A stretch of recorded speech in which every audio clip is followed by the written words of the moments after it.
Ukraine के Chernihiv में drone attack हुआ है।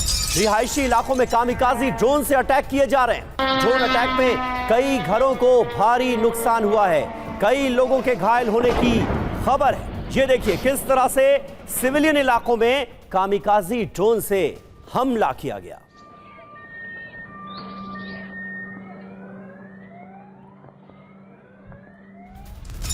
और अगली बड़ी खबर, लुहांस्क के कब्जे वाले इलाके में यूक्रेन का हमला हो गया। लुहांस्क के ऑयल डिपो पर ड्रोन अटैक किया गया है। 105 किलो वॉर हेड के साथ 2 ड्रोन से हमला हुआ। हमले से ऑयल डिपो में आग लग गई।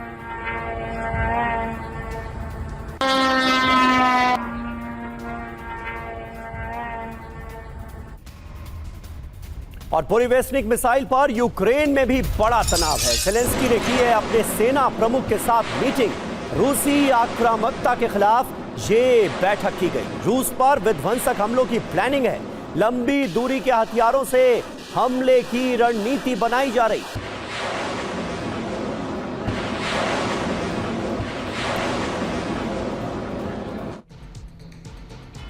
तो ज़ेलेंस्की पर पूर्वेस्निक इंपैक्ट, जी हां, यूक्रेन पर इसका क्या असर पड़ेगा, आइए सबसे पहले यह बता देते हैं।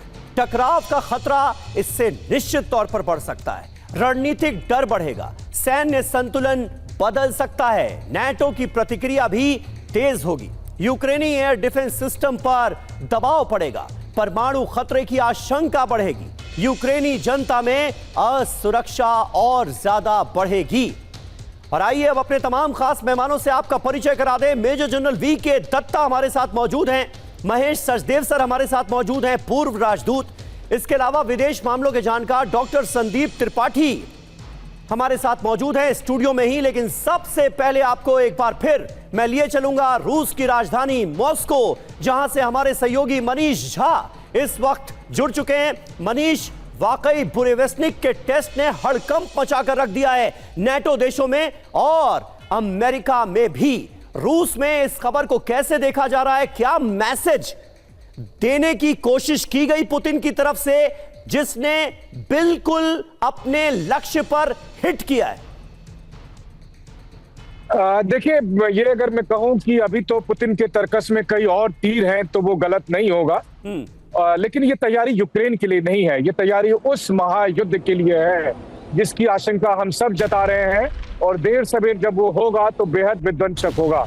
आप मेरा इशारा समझ ही गए हैं कि ये तैयारी है रूस और नाटो के उस संभावित जंग के लिए। यूक्रेन पर इस्तेमाल करने के लिए पुतिन को किसी परमाणु मिसाइल की जरूरत नहीं है, लेकिन पुतिन को और रूस को इस बात का अंदेशा है कि जब सीधी जंग होगी यूरोपीय देशों के साथ, नाटो के साथ, या आने वाले समय में अमेरिका के नेतृत्व वाले किसी भी नाम वाले गठबंधन के साथ, तो उस वक्त हर तरह के हथियार के साथ सुसज्जित होना होगा। कम से कम यही क्रेमलिन की मंशा है, जो मैंने चाहे प्रेसिडेंट एडमिनिस्ट्रेशन से जुड़े कई लोगों से बात करके या फिर यहाँ पर जो दूसरे और रणनीतिकार हैं उन सब से बात करके समझा है। इन सब का यह मानना है कि जो हालात बन रहे हैं यूरोपीय देशों की तरफ से, जिस तरह से रूसोफोबिया के नाम पर माहौल बनाया जा रहा है, वैसे में एक छोटा सा मिसकैलकुलेशन युद्ध को शुरू कर सकता है। और जब युद्ध शुरू होगा तो फिर नाटो देश भी एक से बढ़कर एक अपने हथियारों का इस्तेमाल करेंगे। तो पुतिन एक संदेश दे रहे हैं कि मत भूलो हमारे पास किस तरह के हथियार है। और दूसरा संदेश वो ये दे रहे हैं कि जो रियायत हमने यूक्रेन पर बरती है वो रियायत यूरोप में नहीं बरती जाएगी। याद करिए, एक छोटा सा पर्ल हार्बर का जवाब अमेरिका ने हिरोशिमा और नागासाकी में परमाणु बम से दिया था, लेकिन 3.5 साल में क्रेमलिन तक पर हमले होने के बावजूद अभी धैर्य बनाए हुए है पुतिन। लेकिन अगर यूरोप के साथ युद्ध हुआ तो फिर उस वक्त ये धैर्य बना रहेगा, ये कहना मुश्किल है। बिल्कुल, और ये बात आपने बहुत महत्वपूर्ण कही मनीष, की मैसेज कुल मिलाकर ये देने की कोशिश है, बताने की ये कोशिश की जा रही है कि जो रियायत यूक्रेन को दी गई वो यूरोप को नहीं मिलेगी। बड़ी खबर यही है कि रूस की नई परमाणु मिसाइल बुरेविस्निक को लेकर तनाव बढ़ता नजर आ रहा है। क्रेमलिन ने दी है अमेरिकी राष्ट्रपति ट्रंप को चेतावनी, हम एयरफोर्स 1 के आदेश नहीं मानते, ये कहा है क्रेमलिन ने। क्रेमलिन के प्रवक्ता दिमित्री पेस्कोव का बयान, राष्ट्रीय हितों से कोई समझौता नहीं किया जाएगा।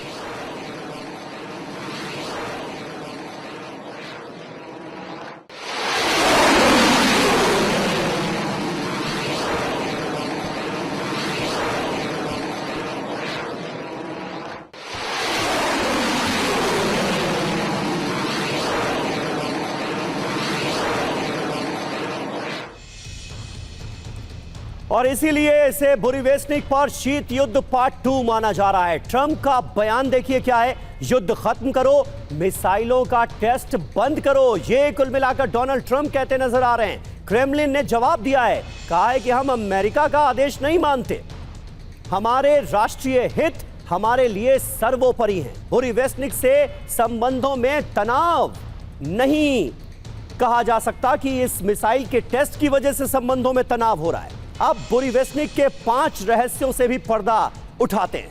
पहला, हफ्तों तक यह मिसाइल हवा में रह सकती है। न्यूक्लियर पावर सिस्टम इसमें लगा हुआ है। इसकी रेंज की अगर बात की जाए तो कोई डेटा हम आपको इसलिए नहीं दे रहे हैं क्योंकि इसकी रेंज लगभग असीमित है। कम ऊंचाई पर यह उड़ान भरने में सक्षम है और डिटेक्ट ना होने से इसे अदृश्य मिसाइल भी कहा जाता है क्योंकि यह रडार की पकड़ में नहीं आती। हमारे साथ मेजर जनरल वीके दत्ता मौजूद हैं। दत्ता सर, किस तरह से आप देख रहे हैं बुरीवेस्निक के इस टेस्ट के बाद? हलचल तो गजब की मची हुई है। अमेरिका से लेकर तमाम जो नाटो देश हैं उनमें हड़कंप मचा हुआ है और यह कहा जा रहा है कि रूस दरअसल दबाव बनाने की कोशिश कर रहा है, इस जंग को आगे ले जाने की कोशिश कर रहा है। क्या वाकई ऐसा है? देखिए, ऐसा है, 3 साल 9 महीने की जंग अभी तक हो चुकी है यूक्रेन और रशिया के बीच जी। और इस दौरान हमने बहुत सारा उतार चढ़ाव देखा है और बहुत सारी रशिया की रेड लाइंस क्रॉस करी गई हैं, नाटो के द्वारा, अमेरिका के द्वारा और यूक्रेन के द्वारा। लेकिन अभी तक पुतिन ने संयम बरता है क्योंकि वो नहीं चाहता कि यूक्रेन के अंदर आम नागरिक का नुकसान हो और इसीलिए वो सिर्फ मिलिट्री टारगेट्स को और ख़ास करके इंफ्रास्ट्रक्चर को टारगेट किया उन्होंने।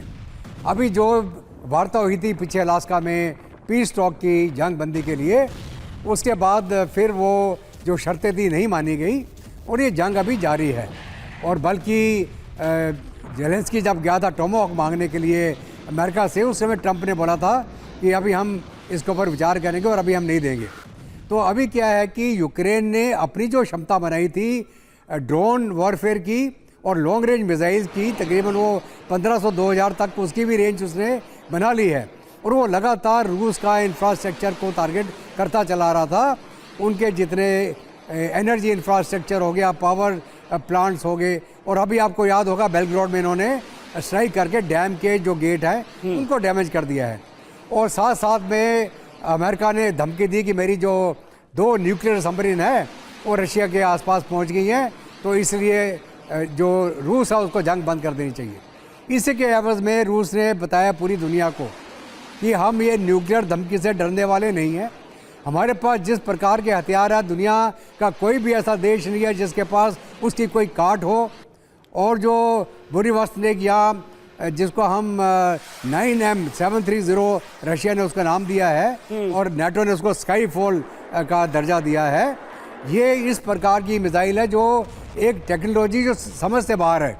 अब नॉर्मल जो होता हम समझते हैं भाई ये रैम जेट क्या है, सॉलिड फ्यूल वाला क्या है, एयर फ्यूल से कौन सी मिसाइल चलती है, लेकिन ये न्यूक्लियर पावर्ड मिसाइल जिसकी जो लगातार उड़ने की क्षमता इन्फिनिटी, क्योंकि न्यूक्लियर पावर अगर जनरेट करके चल रही है तो ये मान के चलिए इन्फिनाइट, वो ये नहीं कि 14,000 किलोमीटर, वो चलती रह सकती है और हफ्तों तक उड़ सकती है वो।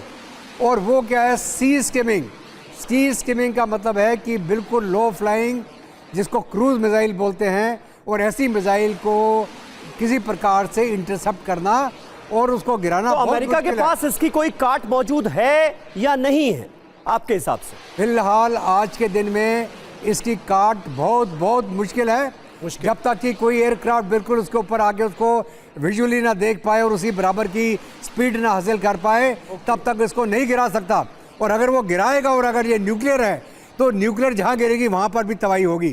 तो ये जो है बड़ा कॉम्प्लिकेटेड वेपन सिस्टम है और इसके साथ दुनिया को और जो जितने नाटो के मुल्क हैं या अमेरिका है, इनको सोचना चाहिए आप इस जंग को किस दर्जे पे लेके जाना चाहते हैं। क्या आप पूरी दुनिया में तबाही चाहते हैं? क्या आप अपनी म्यूचुअल डिस्ट्रक्शन चाहते हैं? ठीक है। क्या नाटो के मुल्क अपनी तबाही चाहेंगे जिस प्रकार यूक्रेन की हो रही? ठीक है।